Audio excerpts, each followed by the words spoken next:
ఇవాల్టి వార్తలు వాస్తవాల్లో మనతో లైవ్లో జాయిన్ అవుతున్నారు రాజకీయ ఆర్థిక విశ్లేషకులు పాపారావు గారు అండ్ బీఆర్ఎస్ పార్టీ ముఖ్య నాయకులు పల్లె రవికుమార్ గౌడ్ గారు కొద్దిసేపట్లో మనకు జాయిన్ కాబోతున్నారు.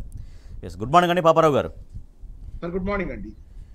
ఎస్, నిన్న ధాన్యం స్కామ్ 1100 కోట్లు జరిగింది అంటూ బీఆర్ఎస్ వర్కింగ్ ప్రెసిడెంట్ కేటీఆర్ అసెంబ్లీలో నిన్న సర్కారు పైన చాలా తీవ్రంగా ఫైర్ అయ్యారు. కొనుగోలులో భారీ కుంభకోణం జరిగింది, దీనిపైన సభా సంఘం వేయాలనేది బీఆర్ఎస్ పట్టుబట్టింది. అయితే సభా సంఘానికి సర్కారు ససేమిరనడంతో బీఆర్ఎస్ ఎమ్మెల్యేలు సభ నుంచి వాకౌట్ చేశారు.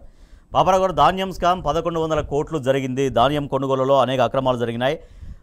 కాంగ్రెస్ ప్రభుత్వం ఏర్పడినటువంటి ఈ 7 నెలల కాలంలోనే ఇంకా అనేక కుంభకోణాలు జరిగింది, దాంట్లో ప్రధానమైంది ధాన్యం కుంభకోణం అంటూ కేటీఆర్ గారు ఉన్నటువంటి ఆధారాలతో సహా నిన్న అసెంబ్లీలో ఆయన పేర్కొన్నారు, ప్రభుత్వం దృష్టికి తీసుకెళ్లారు. కానీ సభా సంఘం వేయడానికి ప్రభుత్వం ఎందుకు వెనకాడినట్టుగా భావించాలి?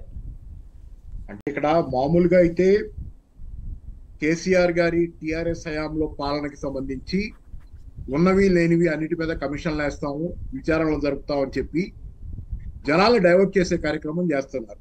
కానీ ఇప్పుడు యాక్చువల్గా జరుగుతుంది ఏంటంటే, నీ కంట్లో ఎదుటివాడి కంట్లో నలుసు కాదు, నీ కంట్లో దూలం చూసుకో అన్న విధంగా ఈరోజు కలుగులో దొంగలు కలుగులోనే దొరికినట్లు నిన్న అసెంబ్లీలో కేటీఆర్ గారు బయటపెట్టినటువంటి 1100 కోట్ల కుంభకోణం గురించి విచారణ జరపడానికే భయపడిపోయే పరిస్థితికి ప్రభుత్వం వచ్చింది. కాబట్టి ఏంటంటే స్పష్టంగా ఇక్కడ కనపడుతుంది ఏంటంటే, ఈ రోజు కనపడుతున్న కుంభకోణం ఇది, కనపడని ఎన్నో జరుగుతూ ఉండాలి. ఫ్లై యాష్ గురించి ఆ మధ్య కాలంలో ఒక పెద్ద చర్చ వచ్చింది పొన్నం గారి గురించి, అది మరి దాని గురించి ఏమైందో తెలియదు. తర్వాత అలాగే లిక్కర్ ఇది విషయంలో వెనక్కి తగ్గింది ప్రభుత్వం, ఆ బ్రాండ్లు ఏవో తెచ్చారు అవి వెనక్కి తగ్గారు. అట్లా రకరకాలుగా ఎన్ని రకాలుగా వీలైతే అన్ని రకాలుగా ఆ కొల్లగొట్టే ప్రయత్నం, దోచుకునే ప్రయత్నం అనేది ఒకటి భారీ ఎత్తున కాంగ్రెస్ హయాంలో జరుగుతుందని నిజం. అంటే నేను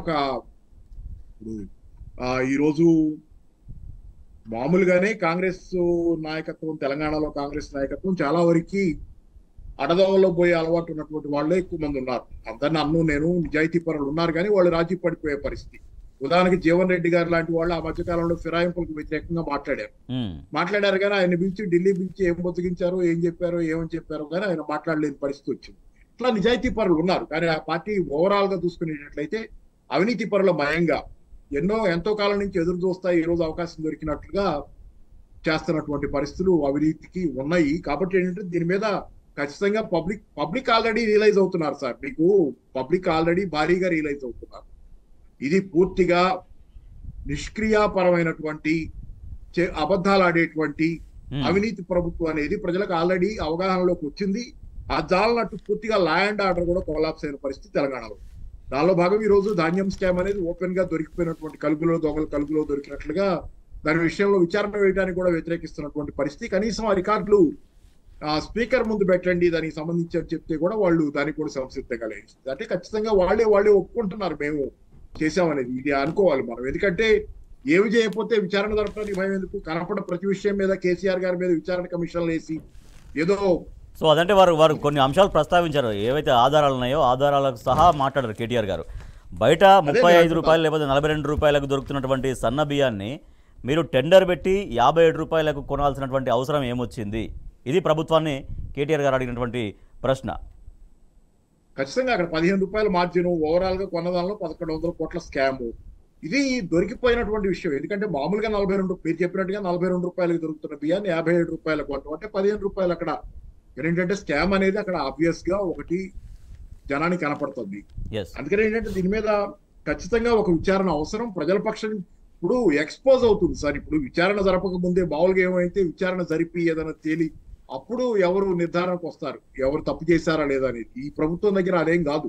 ప్రజల ముందు ఏ విచారణ లేకుండానే ప్రజాకోర్టులో ఇది విచారణకి నిలబడ్డ పరిస్థితి ఉంది. ప్రజాకోర్టులో ఇది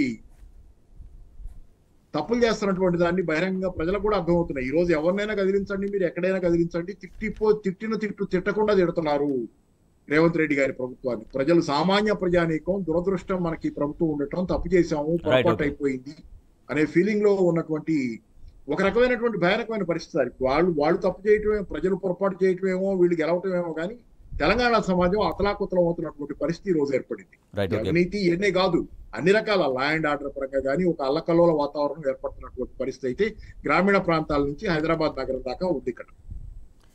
రైట్, ఓకే. ప్రస్తుతం మనతో జాయిన్ అయ్యారు బీఆర్ఎస్ పార్టీ సీనియర్ నాయకులు పల్లె రవికుమార్ గౌడ్ గారు. గుడ్ మార్నింగ్ అండి. రైట్, రవికుమార్ గారు, ధాన్యం స్కామ్ జరిగింది 1100 కోట్లతో అనేది కేటీఆర్ గారు నిన్న అసెంబ్లీలో లేవదీశారు. సో అంశాల సందర్భంగా దీనికి సభా సంఘం వేయడానికి ప్రభుత్వం ఎందుకు నిరాకరించింది? దానికి నిరసనగా ఇలా బీఆర్ఎస్ నిన్న వాకౌట్ చేయాల్సినటువంటి పరిస్థితి. సో సభా సంఘానికి ఎందుకు వెనకాడింది గవర్నమెంట్ అనుకుంటున్నారు? అందరికీ నమస్కారం అండి. పాపారావు గారికి, రాజేష్ గారికి, టీ న్యూస్ ప్రేక్షకులకి అందరికీ కూడా నమస్కారం. సింపుల్ ఏం లేదండి, ఆడ దొరికిపోయిందట, ఇంకా వేరే ఇంకేం లేదు. ఆ రోజు దానికి సంబంధించిన టెండర్ల ప్రాసెస్ మొదలైన రోజు నుంచి టీఆర్ఎస్ నాయకత్వం, కేటీఆర్ గారు, మొత్తం పార్టీ ఆ రోజు నుంచి మాట్లాడుతున్నాం, చెప్తాను అనేది. అప్పుడే ఒక డ్రామా ఆడినరు, ఏదో టెండర్లు రద్దు చేసినట్టుగా, ఏదో చేసినట్టుగా, ఏదో చేసి ఒక డ్రామా ఆడి దాన్ని ఇంక ఇప్పటికీ దాని మీద ఒక అంబిక్విటీ ఉన్నది, క్లారిటీ లేదు. నిన్న చాలా స్పష్టంగా అసెంబ్లీలో అడిగింది ఏమీ లేదు. మీరు ఏదైతే మాట్లాడుతున్నారో దాని మీద, దానికి సంబంధించిన రికార్డులన్నీ కూడా అసెంబ్లీ ముందు, స్పీకర్ ముందు పెట్టండి. ప్లస్ రాష్ట్రంలో అసెంబ్లీకి మించి అత్యున్నతమైనటువంటి సంస్థ ఏదీ లేదు. అల్టిమేట్ ప్రభుత్వం కంటే కూడా అల్టిమేట్ అసెంబ్లీ. ప్రభుత్వానికి కూడా, ప్రభుత్వం చేసే పనులను కూడా పర్యవేక్షించే అధికారం ఉన్నటువంటి వ్యవస్థ అసెంబ్లీ. ఆ అసెంబ్లీ దగ్గర పెట్టండి. లేదు సభా సంఘాన్ని వేయమని. మీరు ప్రజాపాలన చేస్తున్నారు కదా, నీతివంతమైన పాలన చేస్తున్నారు కదా, చాలా పెద్ద పెద్ద మాటలు ఇంత పొడుగు మాట్లాడతారు కదా, మరి నిజంగా అంత నీతివంతం అంటే ఏం లేకపోతే, మీరు చేసినటువంటి దొంగతనం లేకపోతే సభా సంఘం వేయండి. What is wrong? చెప్పింది కదా ఎందుకు ఏంటండి. సింపుల్ అండి. అక్కడ విషయం ఏం లేదు. రెండు విషయాలు ఉన్నాయి దాంట్లో ప్రధానంగా. ఒకటి సన్నబియ్యం కొనుగోలుకు సంబంధించి, రెండు ధాన్యం కొనుగోలుకు సంబంధించినటువంటి వ్యవహారాలు. వీళ్ళు వచ్చిన వెంటనే సన్నబియ్యం వాళ్ళ దేనికోసం, సంక్షేమ హాస్టళ్లలో, ఎస్సీ ఎస్టీ బీసీ హాస్టళ్లలో, అట్లాగే గురుకుల విద్యా సంస్థల్లో పిల్లలకు మధ్యాహ్న భోజనానికి సంబంధించి స్కూళ్ళలో, గవర్నమెంట్ స్కూళ్ళలో వాటికి సంబంధించి సన్నబియ్యం కొనుగోలు పెట్టి, ఓకే. ఇవాళ నిజంగా కూడా ప్రభుత్వానికి చిత్తశుద్ధి ఉంటే అదే సన్నబియ్యాన్ని ఇవ్వటానికి ప్రభుత్వం దగ్గర ఆల్రెడీ గోడౌన్లలో 1,60,000 టన్నుల సన్నోడ్లు ఉన్నాయి. వాటిని పట్టించి ప్రాసెస్ చేసి వాటినే సన్నబియ్యం కనుక ఎవరికి ప్రభుత్వం సప్లై చేస్తే ఎంత పడుతుందంటే 27-28 రూపాయల నుంచి 32-33 రూపాయల వరకు ప్రభుత్వాన్ని పడుతుంది. ఇంకా కూడా పెట్టుకుంటే 35 రూపాయల వరకు ట్రాన్స్పోర్టేషన్ మీదని పెట్టుకుంటుంది. ఆ పని చేయట్లే, ఆ పని చేయలే. ఆ పని చేస్తే అసలు ఎక్కడ భారం పడదు, ఎక్కడ ఉండదు, బ్రహ్మాండంగా క్వాలిటీ రైస్ కూడా వస్తుంది. రెండు, ఆ పని చేయకపోగా ఇవాళ మార్కెట్లో సన్న బియ్యం ఎంతకు దొరుకుతున్నాయి సింపుల్గా అందరికీ తెలిసిందే. అందరూ మిడిల్ క్లాస్, మిగతా అందరం కూడా జరిగేదే. 42 రూపాయల నుంచి 40 రూపాయలు, 42 రూపాయలు, ఇంకేమైనా ఉంటే కూడా ₹1 అటు ఇటు ఏమైనా ఓ ఫ్లక్చువేషన్ ఉంటే మార్కెట్లో ఉంటుంది. మ్యాక్సిమం హై ఎండ్ 45 రూపాయల వరకు దొరుకుతున్నది. ఓపెన్ మార్కెట్లోనే 45 రూపాయలకు దొరుకుతున్నప్పుడు మీరు టెండర్ వేసి 57 రూపాయలకు కొనాల్సిన అవసరం ఏంది? 57 రూపాయలకు చొప్పున 1 కిలోని కొనాల్సినటువంటి అవసరం ఉంది. అయిపోయి ఇంకా అక్కడే నీకేం లేదు. దానికి పెద్ద జామెట్రీ అక్కర్లేదు, అరిథమెటిక్ లేదు, సోషల్ సైన్స్ చదవాల్సిన అవసరం లేదు. కనీసం బుద్ధి జ్ఞానం ఉంటే అర్థమవుతుంది. అది సింపుల్ థింగ్. అది దానికి ఏ శాస్త్రాలు, ఏ లెక్కలు, గణాంకాలతో అవసరం లేదు. సింపుల్ విషయం. ఒక మామూలు సాధారణ గృహిణి కూడా గ్రహించే విషయం. ఏమంటే ఓ మార్కెట్లోకి పోయే వస్తువు, కూరగాయలు, లేకపోతే ఉప్పులో పప్పులో కొనుక్కోవాలన్నప్పుడు వరుసగా 2 షాపులు ఉన్నప్పుడు ఆ 2 షాపుల దగ్గర ఏముంటుంది, దేంట్లో ఇంత ₹10 పైసలు తక్కువ పడితే అది వస్తువు తెచ్చుకుంటుంది. సింపుల్ అంతే. ఈ ప్రభుత్వం ఇంత పెద్ద విజ్ఞులము, ఇంత పెద్ద వ్యవస్థము, చాలా బుద్ధిమంతులము, నీతిమంతులం అని చెప్పి సత్యాచరణ చెప్పారు. ఆ పని మీకు. రెండవది ధాన్యం కొనుగోలు. ఏం ధాన్యం కొనుగోలు అంత గందరగోళం ఎందుకు? ఏం జరుగుతున్నది అసలు? ఏంటిది అసలు? ఇవాళ ధాన్యం కొనుగోలుకు సంబంధించి అసలు మీరు బిడ్డు ఎవరైతే టెండర్ వేసినటువంటి ఉన్నాడో వాళ్ళు 2,007 రూపాయలకు క్వింటాల్ చొప్పున కోట్ చేసిండ్రు. 2,007 రూపాయల చొప్పున క్వింటాల్ కోట్ చేస్తే 2,223 రూపాయల చొప్పున చెల్లించాల్సినటువంటి అవసరం ఏంది? ఈ 220 రూపాయలకు పైగా ఎవడి సొమ్ము ఎక్కడికి పోతుంది? దాంట్లో ఉన్న మతలబేంది? ఇది కుంభకోణం కాకపోతే ఇంకేంటి? దాదాపు ఈ విధంగా ఇస్తున్నటువంటిది ఎంత అంటే అదనంగా వాడు కోట్ చేసిన దానికంటేనే ఒక వ్యాపారి నాకు ఇంత అయితే వర్కౌట్ అవుతుంది అని చెప్పేసి కోట్ చేయడం అంటే దాంట్లోనే వాడి లాభము నష్టము అన్ని లాభాలు అన్ని లెక్కేసుకొని ఇస్తాడు. వాడు అడిగింది 2700 రూపాయలు అయితే మీరు 2223 రూపాయలు ఇస్తున్నారు అంటే మిగిలిన 220 రూపాయలు అంటే దాదాపు ప్రభుత్వానికి అదనంగా ఏంటంటే 750 కోట్ల రూపాయలు మీరు టెండర్లకు వేసినటువంటి చేస్తారు. ఇక్కడ అడిగింది ఏంది, ఆ టెండర్ వేసినటువంటి వాళ్ళ పేర్లేందో చెప్పండి. 4 వేసిర్రు, ఎవరా 4? వాళ్ళు ఎన్నుకున్నది ఎవరు? ఆ కథ ఏంది, నచ్చినటువంటి కథ ఏంది, ఇవన్నీ తెలంగాణ సమాజానికి తెలియాలి. ఊరికనే పొద్దులేసి పెద్ద పెద్ద మాట్లాడుతున్నారు కదా. 10 ఏళ్లలో తెలంగాణ ఏదో అయిపోయినట్టుగా, ఆర్థిక విధ్వంసమైనట్టుగా, ఇదంతా అయినట్టు కదా. ఇగో ఇక్కడ తెలిసిపోయింది అసలు మీరు వచ్చింది లంక బింగద కోసం రాష్ట్రాన్ని తెలంగాణని దోచుకోవటానికి. దాదాపు ఈ ఒక్క చిన్న సివిల్ సప్లైస్ వ్యవహారంలో ఈ 4 నెలల 5 నెలల్లో జరిగినటువంటి వ్యవహారంలోనే లిటరల్గా మీరు ఆన్ రికార్డ్స్ 1100 కోట్లు అటు ధాన్యం కొనుగోలులో కానీ ఇటు సన్న బియ్యంలో కానీ కోట్లు స్కామ్ మీరు చేతులు మారినట్టుగా మారటానికి రంగం సిద్ధం చేసినట్టుగా తేలిపోయింది, దొరికిపోయింది. ఖచ్చితంగా మీరు సభా సంఘంలో సంఖ్యాబలం ఉంది కాబట్టి అసెంబ్లీలో తప్పించుకోవచ్చు, గొంతు నొక్కొచ్చు, దబాయించవచ్చు, కానీ ప్రజాక్షేత్రంలో మాత్రము వదిలిపెట్టే సమస్య లేదు. తప్పనిసరిగా దానికి మీరు మూల్యం చెల్లించాలి. పాపారావు గారు, ధాన్యం స్కామ్ సన్న బియ్యం కొనుగోళ్లు కావచ్చు, తర్వాత ధాన్యం కొనుగోళ్లు కావచ్చు, మొత్తం కలిపి 1100 కోట్ల స్కామ్ జరిగింది అనేది బీఆర్ఎస్ పార్టీ చాలా బలంగా చెప్తున్నటువంటి ఈ పరిస్థితుల్లో ప్రభుత్వం ఎట్లా విచారణకు ముందుకు రావాల్సినటువంటి అవసరం ఉంది ఒకటి. తర్వాత కేవలం ఒక 4 కాంట్రాక్టర్లకు లబ్ధి చేకూర్చడం కోసమే ఈ రకమైనటువంటి వ్యవహారానికి ప్రభుత్వం పాల్పడింది అనేది బీఆర్ఎస్ పార్టీ చాలా స్పష్టంగా ఆరోపణ చేస్తుంది. దీని పట్ల ప్రభుత్వం ఎట్లా ముందుకు రావాలి? సభా సంఘం అయితే బీఆర్ఎస్ డిమాండ్ చేస్తుందో, సభా సంఘానికైనా ఇంకా మరి ఒక విచారణకైనా దేనికైనా ప్రభుత్వం వెనుకడుగు వేయకుండా ఎట్లా ముందుకు రావాలి? ప్రజలకు ఏ రకమైన వాస్తవాలు తెలవాల్సినటువంటి అవసరం ఉంది? వాస్తవాలు ఆబ్వియస్ గా కనపడుతున్నాయి ఇక్కడ. వేరే అంటే విచారణ ఎందుకంటే ఆథెంటిక్ గా అఫీషియల్ గా దాన్ని బయట పెట్టడం కోసం తప్పితే ఈరోజు 42 రూపాయలు మాక్సిమం ఉండాల్సినటువంటి సన్న బియ్యాన్ని 57 రూపాయలకి మామూలు మార్కెట్ లో దొరుకుతున్న దాన్ని మళ్ళీ టెండర్లు పిలుచుకోవటం అంటే 15 రూపాయల మార్జిన్. ఎంత క్వాంటిటీ కొన్నారనేది దాన్ని మల్టిప్లై చేస్తే తెలిసిపోయేది 1100 కోట్లు అనేది. అది ఏదో కావాలని ఎగ్జాగరేట్ చేసిన ఫిగర్ గా మనం అనుకోవడానికి వీల్లేదు. ఎందుకంటే 15 రూపాయలు అక్కడ ఖచ్చితంగా పోనీ మార్కెట్ రేటు బల్క్ లో కొన్నప్పుడు తగ్గాలి యాక్చువల్గా, కానీ మార్కెట్ రేట్ ప్రకారం తీసుకున్న 42 రూపాయలు ఇంటూ ఎంత క్వాంటిటీ కొన్నారు, 42 రూపాయలు అంటే 15 రూపాయలు 57 కొన్నారు కాబట్టి ఆ 15 రూపాయలు ఎక్స్ట్రా పెట్టారు కాంట్రాక్టర్లు లబ్ధి చేకూర్చడానికి అనేది. ఆ 15 ఇంటూ ఎంత క్వాంటిటీ కొన్నారనే దగ్గర మీకు ఖచ్చితంగా లెక్క కరెక్ట్ గా వస్తుంది. దానిలో అసలు నిస్సందేహంగా అది నిజం. అందుకని ఏంటంటే 1100 కోట్ల రూపాయల స్కామ్ అనేది ఈ రోజు కళ్ళ ముందు కనపడుతున్నటువంటి ఒక విపరీతం. దీని మీద విచారణ జరపడానికి తిరస్కరించడం ద్వారా కాంగ్రెస్ ప్రభుత్వం సిగ్గుపట్టం మానేశారు. ఎందుకంటే రెండో పక్కన ప్రతిదాని మీద విచారణ కమిషన్లు వేస్తామని మాట్లాడుతున్న వాళ్ళు, అంతా అవినీతిమయమని మాట్లాడుతున్న వాళ్ళు సొంతగా వాళ్ళ నిజస్వరూపం ఇలా బయటపడుతున్నా గానీ దాని మీద విచారణ జరపడానికి వెనకట్టడం అనేది అసలు షేమ్ ఫీల్ అయ్యే ఎవరైనా సరే కనీసం ప్రెస్టేజ్ కోసమైనా చెప్పి ముందుకు వస్తారు, విచారణ వేస్తామని చెప్పి తప్పు చేయకపోతే. ఈ రోజు ఆ షేమ్ ఫీల్ అవటం లేదు. అసలు నిస్సిగ్గుగా మనం చేస్తే ఒకటి, మనం చేస్తేనేమో అది రాచిపాట. ఎదుటి వాళ్ళు ఏమి చేయకపోయినా దాని మీద మనం ఎంతైనా బుర్ర చల్లొచ్చు. పాపారావు గారు ఇంకా దబాయిస్తూ మాట్లాడటం, ఇంకా దొంగతనం చేస్తూ దబాయిస్తూ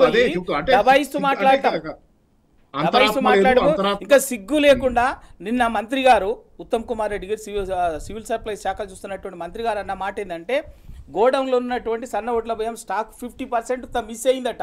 అంటే ఏమని అసలు ప్రభుత్వాన్ని నడుపుతున్నారా లేకపోతే మీరు బ్లాక్ దందా చేస్తున్నారా? ఏమర్థమని చెప్పండి. అంటే కాంగ్రెస్ పార్టీ నాకు తెలిసి తెలంగాణలో ఎలా తయారైందంటే పూర్తిగా కాంగ్రెస్ పార్టీలో ఉన్న అనేక మంది నాయకులకి ఇదొక వ్యాపారం. రాజకీయం అనేది ఒక వ్యాపారం. అధికారం పరమావధి. నిజాలు చెప్పడం అనేది దానిలో అసలు వాళ్ళకి ఎట్టి పరిస్థితుల్లో ఏవి నిజాలు అంతరాత్మ అనేది ఎన్నో పొరల వెనక అణిగిపోయినటువంటి వాస్తవం. ఎక్కడో ఎవరో విహెచ్ లాంటి వాళ్ళు ఉంటారు ఒకళ్ళారా, అప్పుడప్పుడైనా ఆయన పాపం ఆయన ఆక్రోశం వెలగొక్కుతాడు ఆయన. ఎందుకంటే ఆయన ఎప్పుడు పూర్తిగా పవర్ కోసం వెంపర్లాడలేదు కాబట్టి ఆయనకున్న దానిలో ఆయన బాధలు ఆయనకుంటే ఆయన అప్పుడెప్పుడు మాట్లాడతాడు. లేకపోతే జగ్గారెడ్డి ఆయన అట్లాంటి వాళ్ళు అప్పుడప్పుడు నిజాలు మాట్లాడతారు తప్పితే మిగతా పరిస్థితి అంతా దరిదాపు ఏంటంటే ఇదే కథ, ఇది వ్యాపారం, రాజకీయాలు, దానిలో నొల్లుకోవటం, అధికారం అధికారంలో లేకపోతే దానికి రావటం కోసం 1.25 లక్ష అబద్ధాలు ఆడటం అనేది ఆ మధ్య రేవంత్ రెడ్డి గారు కూడా అన్నట్టున్నారు కదా, మోసం చేస్తాం మేము అంతే ఉంటాము జనాలు తప్పదు అన్నట్టు ఆయన ఆ వీడియో కూడా ఏదో సర్క్యులేట్ అవుతుంది. ఏంటంటే ఇక జనాలు కూడా ఆలోచించాలి ఇట్లాంటి వాళ్ళని. మేము చెప్పేది వాళ్ళు నమ్ముతున్నారు కాబట్టి వాళ్ళ నమ్మకం, వాళ్ళు అట్లా అబద్ధాలు చెప్తేనే నమ్ముతారు జనాలు అనేది గతంలో ఆయన మాట్లాడినటువంటి వాళ్ళ నమ్మకం అది. మీకు ఆ వీడియో చెబుతుంది కదా, వాళ్ళకున్న పూర్తి నమ్మకం ఏంటంటే జనాలకు అబద్ధాలే చెప్పాలి, కషాయం నమ్ముతానే గట్టి నమ్మకం మీద బతుకుతున్నారు. ఆగస్టు చివరి కల్లా 2 లక్షలు మాఫీ, ఇది మళ్ళీ ముఖ్యమంత్రి కొత్తగా పెట్టినటువంటి డెడ్ లైన్. సో మొన్నటిదాకా యాక్చువల్గా వాళ్ళు ఎన్నికల ప్రచారంలో చెప్పింది డిసెంబర్ 9 అధికారంలోకి రాగానే డిసెంబర్ 9 రోజు సోనియా గాంధీ బర్త్డే కానుకగా 2 లక్షల రుణమాఫీ ఏకకాలంలో చేస్తామని చెప్పారు. తర్వాత వాయిదాల పరంగా వెళ్తుంది. ఆగస్టు 15 కల్లా మొత్తం చేస్తామన్నారు. ఇప్పుడు ఆగస్టు చివరి కల్లా 2 లక్షల మాఫీ అనేది ఇప్పుడు తాజాగా చెప్తున్నటువంటి మాట. రవికుమార్ గౌడ్ గారు, వచ్చే నెలలో రైతులందరికీ పూర్తి రుణ మాఫీ జరుగుతుంది, ఆ రకంగా విముక్తి జరుగుతుంది అనేది ముఖ్యమంత్రి తాజాగా చెప్తున్నారు. సో ఎందుకు మళ్ళీ డేట్ మారినట్లయినా ఆగస్టు చివరి కల్లా ఉంటుందా, ఇంకా దాన్ని ఇంకా సెప్టెంబర్ కూడా వెళ్ళే అవకాశం కనపడుతుందా? ఇప్పుడు ఇప్పటికే 10 సార్లు డేట్లు మారినాయి. వాళ్ళు ఆగస్టు 15వ తారీఖు అన్నది ఆయన చెప్పింది, ముఖ్యమంత్రి గారు గొంతు పెద్దగా వేసుకొని మాట్లాడి చెప్పినటువంటిది.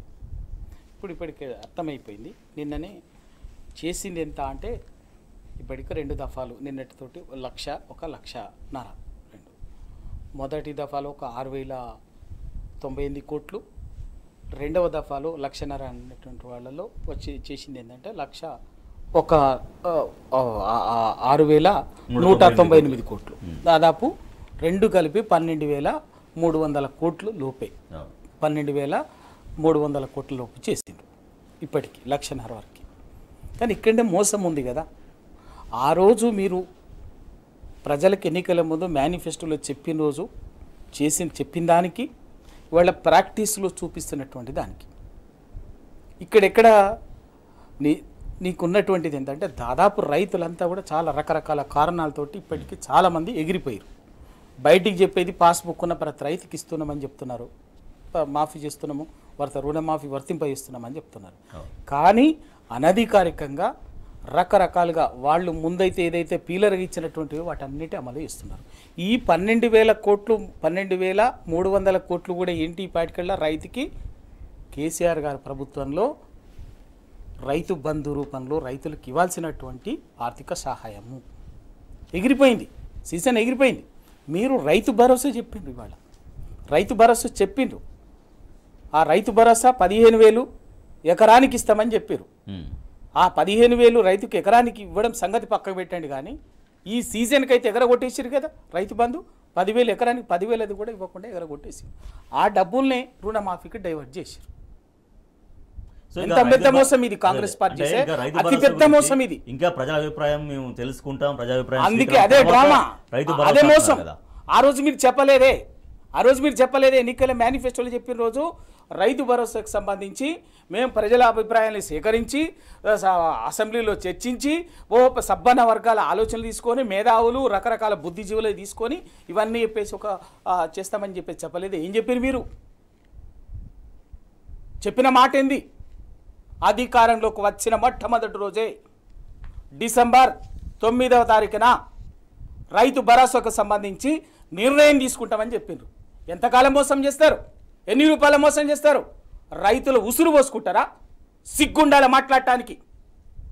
ఇవాళ రైతులు ఆ రోజు 2014లో ఇవాళ ఎందుకంటే ఆత్మహత్యల పరంపర మళ్ళీ మొదలైంది.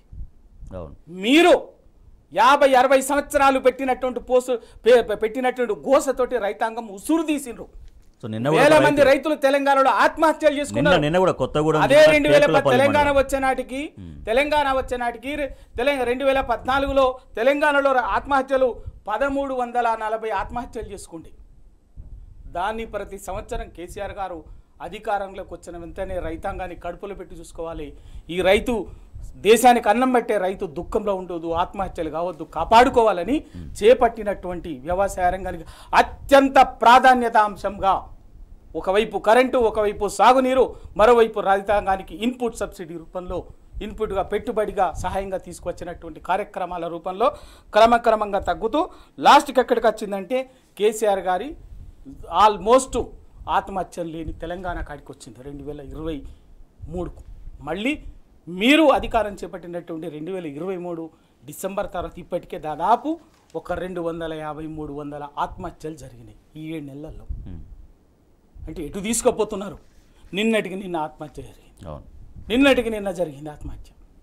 ఇవన్నీ కూడా మొన్ననే నెల రోజుల క్రితమే నల్గొండ జిల్లాలో జరిగింది, ఒక ఆదివాసీ రైతు, ఓ జనగాంలో జరిగింది. ఇవన్నీ లెక్కలు ఇవన్నీ జరిగింది. బట్టి విక్రమార్క సొంత నియోజకవర్గంలో చింతకాని మండలంలో రైతు వీడియో పెట్టి అయ్యా మీ వల్ల నేను చచ్చిపోతున్నా, నా కుటుంబాన్ని అని చెప్పేసి పెట్టిండది.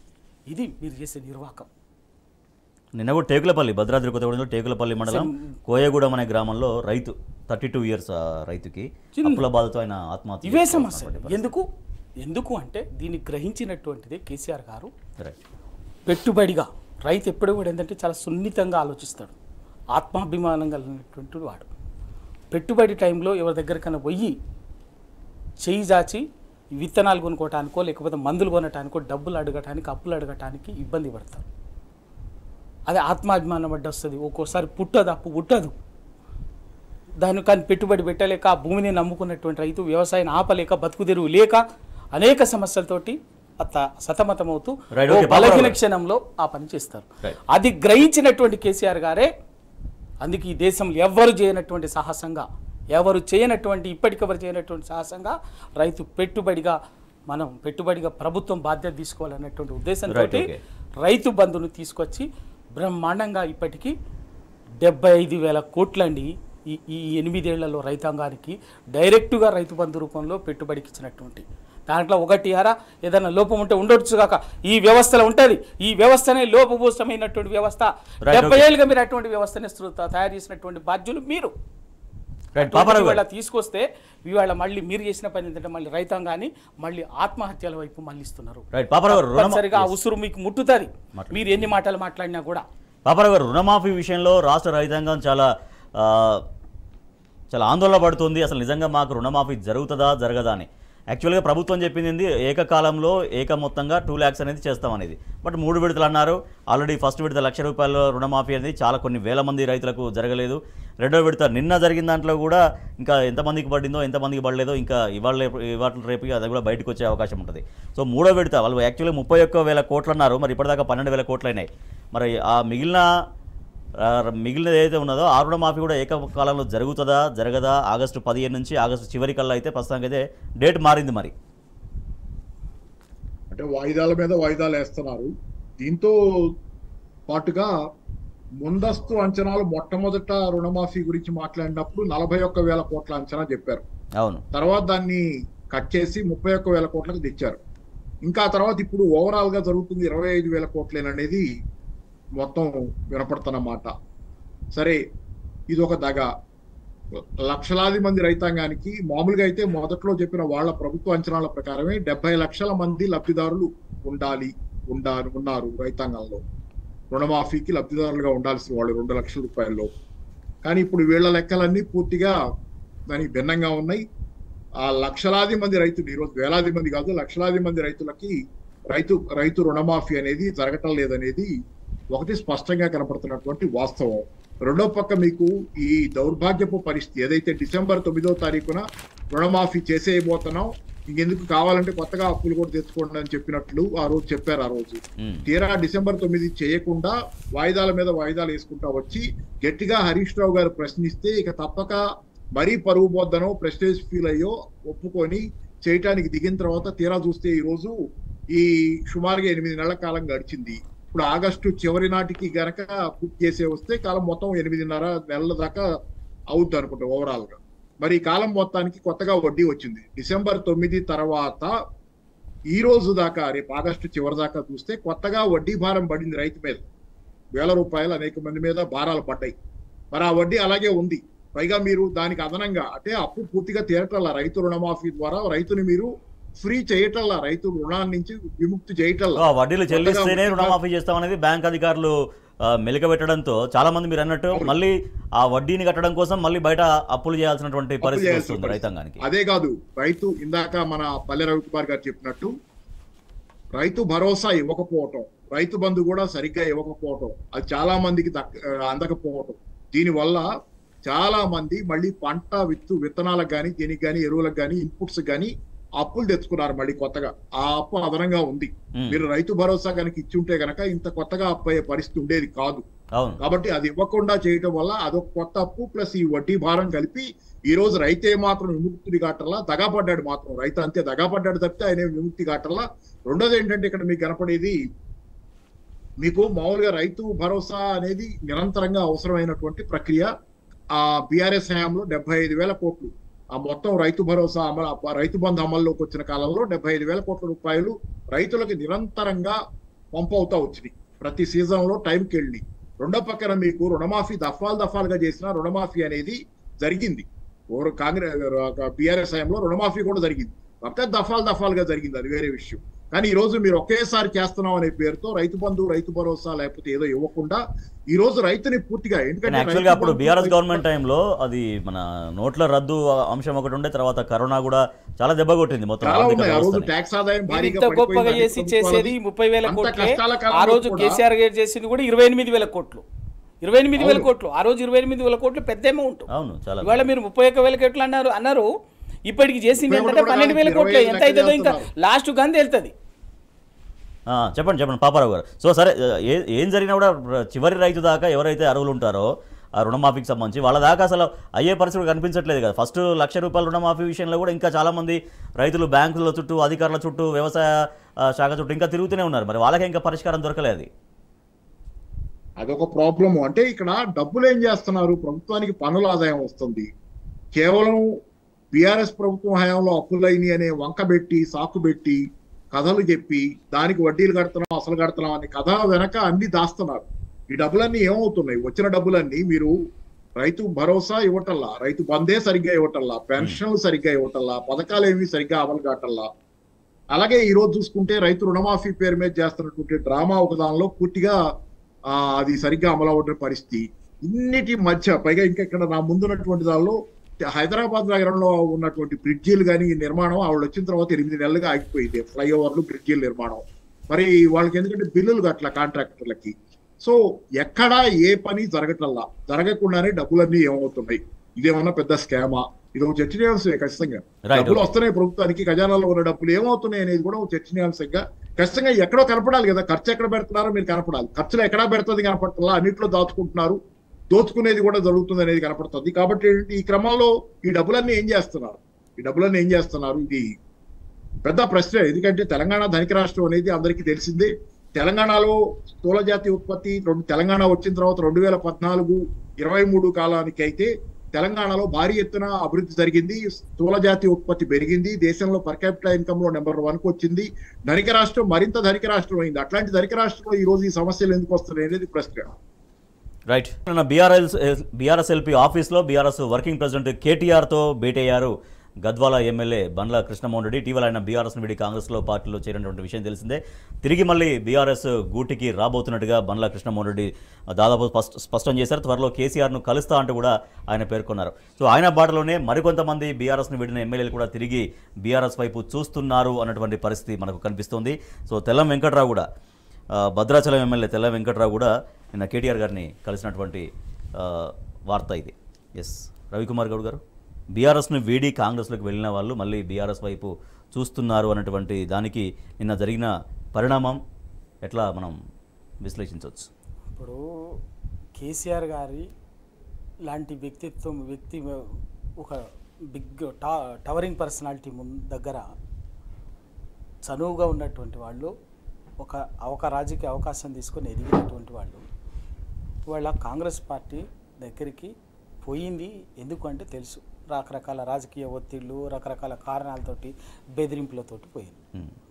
అక్కడికి పోయిన తర్వాత ఉన్నటువంటి వాళ్లకు కేసీఆర్ దగ్గర ఉండేటటువంటి ట్రీట్మెంటు, ఆయనది ఈయన ఉండేటువంటి గౌరవం అన్నది ఎవరికి ఉండదు. అది నిజం.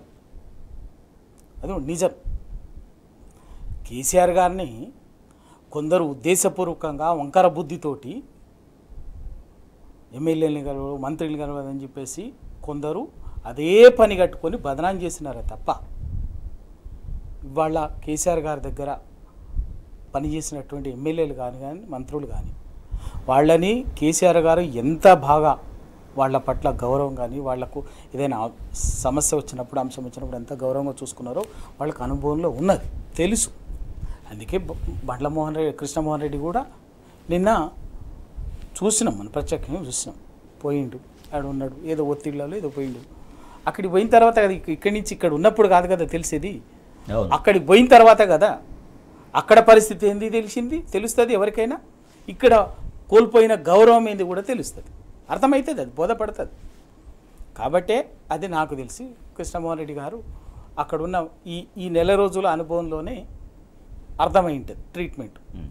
వాళ్ళకి కావాల్సిందేంది, వాళ్ళ రేవంత్ రెడ్డి గారికి కానీ లేకపోతే కాంగ్రెస్కి కానీ వాళ్ళ తెలంగాణకు 10 ఏళ్ళు ఒక టవరింగ్ పర్సనాలిటీగా ఒక పెద్ద దిక్కుగా నిలబడినటువంటి కేసీఆర్ గారిని, బీఆర్ఎస్ పార్టీని బలహీనపరిచే కుట్రలో భాగంగానే వీళ్ళందరినీ దగ్గర తీసుకుంటున్నారే తప్ప, అంటే కేసీఆర్ గారిని పార్టీని ఈ వ్యవస్థను విచ్ఛిన్నం చేయాలి, వ్యవస్థని చిన్న చేయాలి, దానికోసం వీళ్ళ ఈయన నుంచి వేరు చేయడం కోసం తీసుకున్నారే కాక, కానీ వీళ్ళ మీద ప్రేమతోటో వీళ్ళు అనుకున్నట్టుగా నియోజకవర్గ అభివృద్ధో లేకపోతే వీళ్ళని ఇంకా గొప్ప నాయకులుగా తీర్చిదిద్దడం కోసమో దగ్గర తీసుకుంటున్నటువంటిది పార్టీలోకి చేర్చుకున్నటువంటిది అయితే కాదు. సో ఇంకా ఇక్కడ నుంచి బీఆర్ఎస్ నుంచి ఇంకా అక్కడ కాంగ్రెస్ లోకి వెళ్లే అవకాశం లేదు, రారు, మా పార్టీలోకి రారు అని వాళ్ళు చెప్పారు కదా ఎప్పుడో.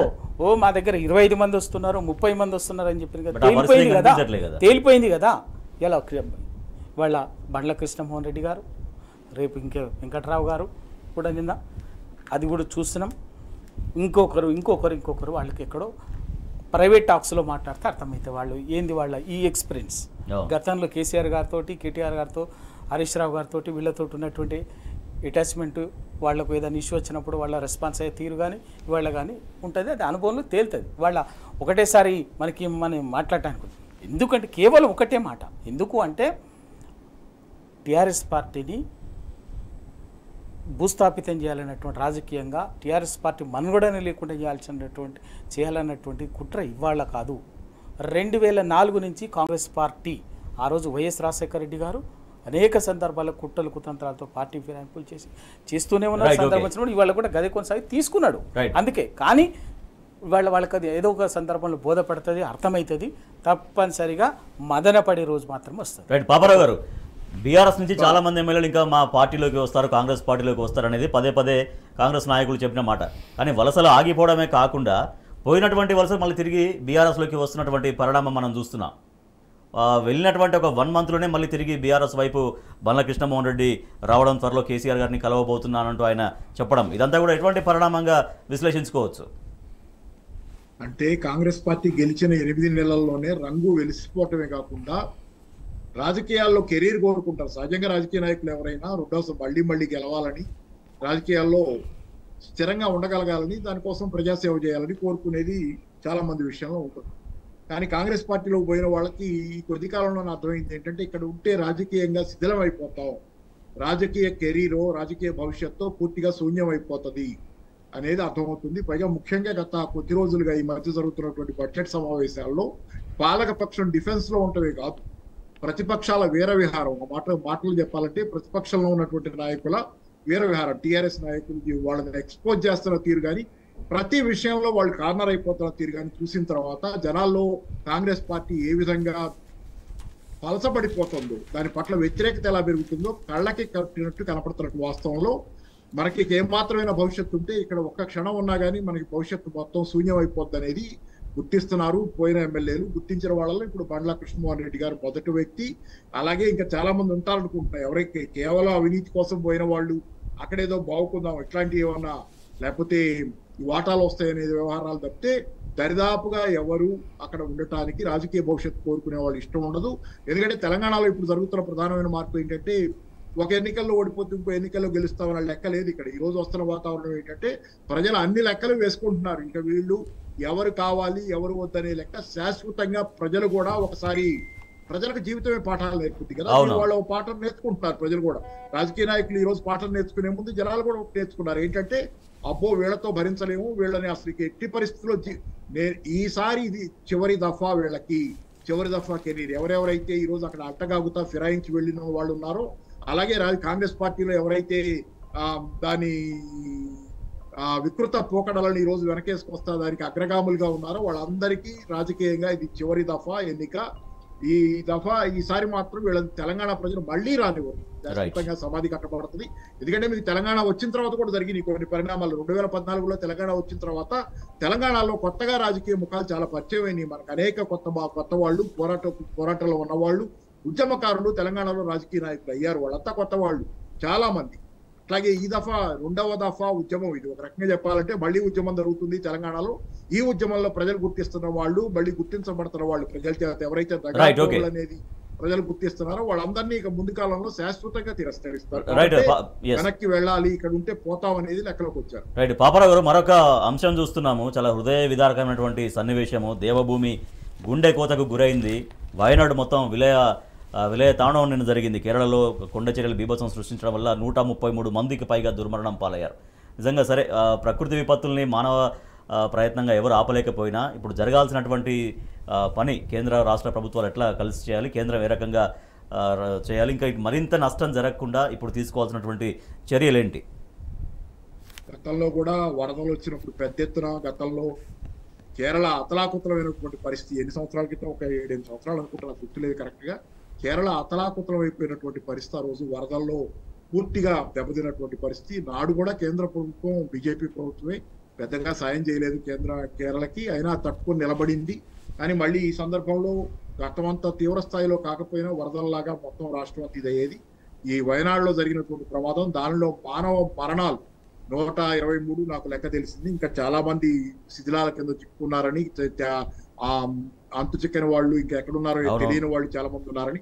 ఈ సందర్భంలో ఏంటంటే కేంద్ర ప్రభుత్వం అన్ని రకాల మామూలు మనకి ఎటుగూడి నేషనల్ డిజాస్టర్ మేనేజ్మెంట్ కి సంబంధించి ఉన్నది, వాళ్ళు రంగంలోకి దిగుతారు. ఇంకా కూడా పెద్ద ఎత్తున వాళ్ళని రక్షించడానికి, ఎవరైతే బాధితులు ఉన్నారో వాళ్ళని రక్షించడానికి పెద్ద ఎత్తున ప్రయత్నం జరగాలి. రెండోది ఏంటంటే ఇక్కడ ఈసారైనా మోడీ గారు సంతాపం చెప్పారు. సంతాపంతో సరిపెట్టుకోకుండా కేరళ ప్రజలు ఆదుకోవడానికి ఈ రోజు ఖచ్చితంగా అక్కడ ఉన్నటువంటి ప్రజలకి పరిహారం కానీ, ఎంతమంది కుటుంబాలు చితికిపోయో ఏమైందో తెలియదు కాబట్టి వాళ్ళకి ఆర్థిక సాయం కూడా ఈ మొత్తాన్ని నుంచి బయటపడటానికి వయనాడు ప్రాంతం. అలాగే రాహుల్ గాంధీ మాట్లాడుతున్నారు, ఆయన విపక్ష నాయకుడు, కానీ ఆయన కూడా వాళ్ళ కాంగ్రెస్ వాళ్ళని ఎవరైనా ఉన్నారు, కాంగ్రెస్ పార్టీ తాలూకు వాళ్ళు కూడా ఆయన పిలిపిస్తే మంచిది అనుకుంటున్నాను నేను. కాంగ్రెస్ వాళ్ళు కూడా సహాయ చర్యల్లో పాల్గొవాలి. కనీసం ఆర్థికంగా ప్రభుత్వంలో వాళ్ళు చేయగలిగింది సహాయ చర్యల్లో పాల్గొనే దానిలో ఒట్టిగా సంతాపాలు తెలియజేయటం కాకుండా సహాయ చర్యల్లో కాంగ్రెస్ వాళ్ళు కూడా పాల్గొంటే వయనాడు ఆయన నియోజకవర్గం యాక్చువల్గా ఆయన రాజీనామా చేశాడు, కానీ రేపు పొద్దున మళ్ళీ ఆమె ప్రియాంక గాంధీ పోటీ చేయబోతున్నారు కాబట్టి వాళ్ళకు కూడా చాలా పెద్ద ఎత్తున బాధ్యత ఉంది అనేది. అక్కడ ఎన్నికలు జరగలేదు కాబట్టి.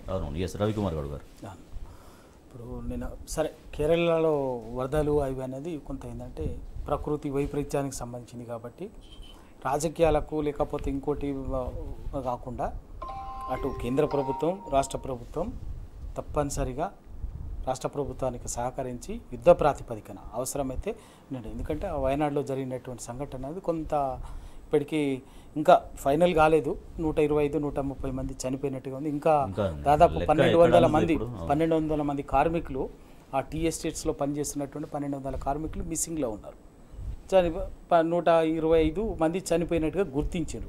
మిగతా వాళ్ళు ఏమైంది అన్నది కూడా ఏంటంటే ప్రభుత్వం, కేంద్ర ప్రభుత్వము అంటే డిజాస్టర్ మేనేజ్మెంట్ ప్రాణ నష్టం జరగకుండా ఉండేందుకు ముందైన ప్రభుత్వం అంటే సరే ఇది ఎప్పటికీ జరుగుతూ ఉంటాయి కేరళలో కాబట్టి కొండ చర్యల దగ్గర ఆవాసాలు ఉండకుండా లేకపోతే అక్కడ జనసంచారం లేకుండా అట్లా ఉంటే బాగుండేదేమో అని కొంత జాగ్రత్త తీసుకోవాల్సింది. కానీ ఒక్కొక్కసారి ప్రకృతి వైపరీత్యం అనేది కొంత మనం నియంత్రించలేని స్థితిలో ఉంటుంది. బట్ ఒక ముందస్తు జాగ్రత్తగా చేయాల్సిన పనులు ఒకటి సరే అయిపోయింది. ఇప్పుడు తక్షణంగానైతే మిగతా చెల్లాచెదరైనటువంటి కుటుంబాలు, ఆ చనిపోయినటువంటి వాళ్ళ కుటుంబాలని ప్లస్ ఇంకా చెల్లచెదరైనటువంటి వాటి కుటుంబాలని కాపాడాల్సినటువంటి అవసరం ఉంది. వాళ్లకు అవసరమైనటువంటి యుద్ధ ప్రాతిపదికన అవసరమైతే సైన్యాన్ని కూడా ఉపయోగించుకోవాలి. అనేక సందర్భాల్లో ప్రకృతి వరదలు, భూకంపాలు వచ్చినప్పుడు మనం సైన్యాన్ని ఉపయోగిస్తుంటాం. దానికి సంబంధించిన మొత్తం టోటల్ మెషినరీ, ఎందుకంటే ప్రతి మనిషిని కాపాడడం అనేది ప్రభుత్వాల బాధ్యత. కాబట్టి అది రిస్క్. అటు రాష్ట్రంలో కేరళలో ఏదో మాకు వ్యతిరేకమైనటువంటి పరస్పర భావజాల విరుద్ధమైనటువంటి కమ్యూనిస్ట్ పార్టీ ప్రభుత్వం ఉందన్నటువంటి బేసిజానికి పోకుండా కేంద్ర గతంలో కూడా గతంలో ప్రాక్టీస్ అనుసరించింది. గతంలో కూడా అటువంటి ఆ వివక్ష చూపించింది. ఉన్నప్పుడు కేరళలో ఇట్లనే వరదలు మనం కూడా ఇచ్చిన అవసరాలకు సంబంధించిన అవసరాలకు సంబంధించి కేసీఆర్ గారు అప్పుడు బ్రహ్మాండంగా సహాయం చేసిండ్రు. ఇన్ఫ్రాస్ట్రక్చర్ ఆర్థికంగా కొంత ఫండ్ కూడా ఇవ్వడం జరిగింది, ప్లస్ నిత్యావసర సరుకులు వాటిని కూడా పంపించడం జరిగింది. ఇప్పుడు కేంద్ర ప్రభుత్వం బాధ్యత రెండు. ఇప్పుడు ఎందుకంటే ఎల్ఓపి పార్లమెంట్లో ప్రధాన ప్రతిపక్ష నాయకుడు అయినటువంటి రాహుల్ గాంధీ గారు కూడా అక్కడి నుంచి ఎన్నికైనరు. అక్కడ ఇప్పటికీ ఎంపీ అన్నట్టే లెక్క, ఎందుకంటే 2 దగ్గరలో గెలిచింది కాబట్టి. ఆయన ఇక్కడ వయనాడు రాజీనామా చేసిండు, కానీ ఎన్నిక జరగలే అక్కడ. ఎన్నిక జరగలే, ఇంకో ఎంపీ అంటే ఎవరు లేరు. కాబట్టి ప్రధాన ప్రతిపక్ష నాయకుడిగా పార్లమెంట్లో ఉన్నటువంటి రాహుల్ గాంధీ గారు కూడా ఇది ఏదో పార్లమెంట్లో ప్రస్తావించినట్టు ఇప్పుడు మాట్లాడినట్టు అట్లా వదిలేయకుండా తప్పనిసరిగా కేంద్ర ప్రభుత్వంతో నెగోషియేట్ చేసి మాట్లాడి దానికి కావాల్సినటువంటి చేయాలి. పార్టీ యంత్రాంగం కూడా, వాళ్ళ పార్టీ యంత్రాంగం కూడా దాంట్లో ఎందుకంటే మనం ప్రకృతి వైపరీత్యం వచ్చినప్పుడు ప్రజల్ని మనం బాధితుల్ని రకరకాల సమస్యలు వస్తాయి, వాళ్ళందరినీ కూడా కాపాడుకోవడం అనేది అవసరము. అది ఆ విధంగానే చేయాలి. Thank you so much Paparao garu. Thank you so much పల్లె రవికుమార్ గారు. ఎస్, ఇది వాటి వార్తలు వాస్తవాలు. చూస్తూనే ఉండండి టీ న్యూస్.